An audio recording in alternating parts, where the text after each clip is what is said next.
एक बार की बात है, श्रीनाथ जी का नित्य सेवक कहता है, हे प्रभु, आप एक जगह खड़े खड़े थक गए होंगे, सो ऐसा करते हैं कि एक दिन के लिए मैं आपकी जगह मूर्ति बनकर खड़ा हो जाता हूँ और आप मेरा रूप धारण कर नगर भ्रमण कर आइए। भगवान मान जाते हैं, लेकिन शर्त रख देते हैं कि भाई, एक बात का तुम्हें बहुत सही से ध्यान रखना होगा। वो यह है कि जो भी लोग प्रार्थना करने आए, तुम बस उनकी प्रार्थना सुन लेना, कुछ बोलोगे नहीं।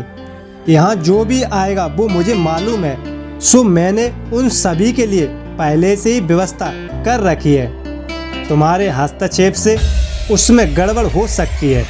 सेवक मान जाता है। उसने सहमति में सिर हिला दिया।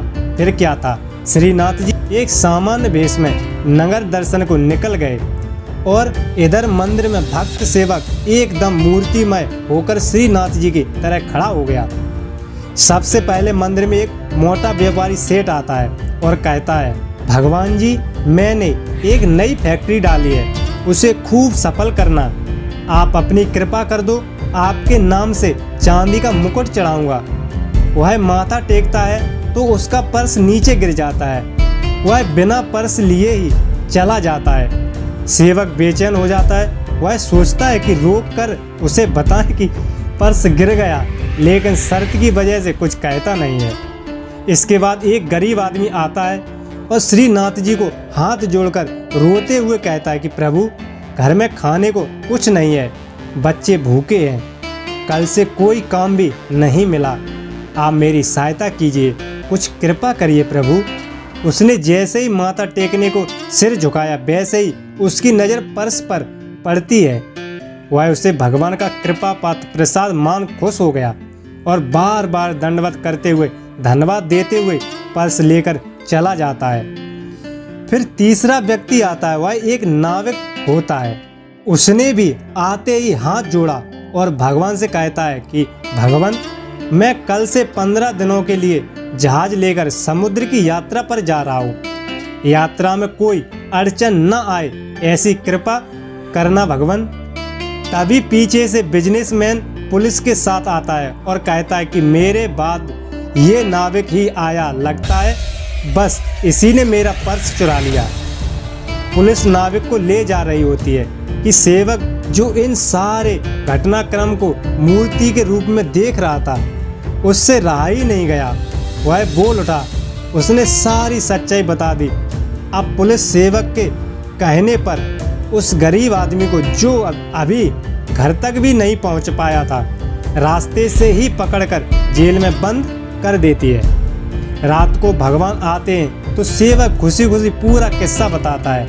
आज कैसे एक बेकसूर नाविक को उसने पुलिस के चंगुल से बचाया। श्रीनाथ जी ने सारा किस्सा सुन के कहा, सुनो सेवक भाई, तुमने किसी का काम बनाया नहीं बल्कि बिगाड़ा है। सेवक बड़े आश्चर्य में पड़ गया कि भला यह कैसे हो सकता है प्रभु। जब उसके चेहरे पर आश्चर्य मिश्रित प्रश्न चिन्ह लगा देखा तो बताना शुरू किया, देखो ऐसा है कि वह व्यापारी गलत धंधे करता है। अगर उसका पर्स गिर भी गया तो उसे कोई फर्क नहीं पड़ना था, और वह इतना ही धन था जितना उसने उस गरीब आदमी की 8 साल पहले कब्जा की हुई जमीन को बेचकर कभी पाया था। तो इससे उसके पाप ही कम होते, क्योंकि वह पर्स उसी गरीब इंसान को मिला था जो उसका वास्तविक अधिकारी था। पर्स मिलने पर उसके बच्चे भूखे नहीं मरते और वह अपने लिए रोजगार कर लेता, जिससे वह फिर उसी जमीन को खरीद लेता। अब रही बात नाविक की, तो वह जिस यात्रा पर जा रहा था वहाँ तूफान आने वाला था।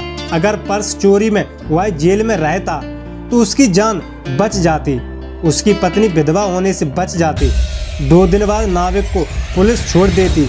तुमने सब गड़बड़ कर दी, हमारे लिए क्या उचित है वह पहले से ही प्रभु ने सोच रखा है। हमारे साथ जो हो रहा है वह प्रभु की इच्छा से ही हो रहा है। राधे राधे दोस्तों। वीडियो पसंद आया तो वीडियो को लाइक, चैनल को सब्सक्राइब जरूर करें। धन्यवाद।